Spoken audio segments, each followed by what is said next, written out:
There's something beautiful about that, Martin. You know, when you get decision makers on board a boat, just 2 or 3 of them having a great experience, giving them the opportunity to really engage, then you know pretty confidently that the decisions they make when they get back in front of their business or professional colleagues is going to be the right one. We have a power plant which is almost free of CO2 emissions and would create the ultimate independence of a yacht that would grant you the freedom for 30 years to go wherever you want. Not all clients, but enough clients are coming to us with sustainability as part of their yacht specification.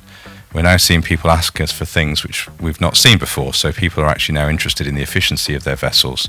They're interested in their CO2 emissions. They're interested in their footprint. They're interested in calculating it.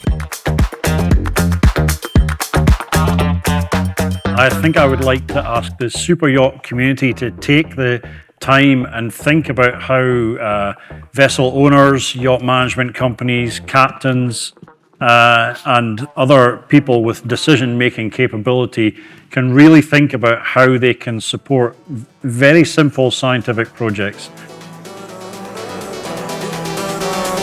Keep you safe and sound.